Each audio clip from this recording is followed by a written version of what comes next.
What will replace this? What will be in this question mark? Oh, wonderful. This is like a double layered triangle. Like a like something like a prism. A triangle with a rectangular thing. It's just going on top. Right? So here it should be like this. A triangle with a second layer on top.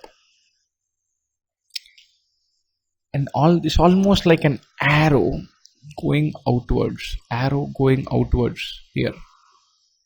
Arrow going outwards here. Should be like an arrow going outwards here. So we're looking for multiple things like this with arrow going outwards. And only one thing is shaded in each of these. So this is out.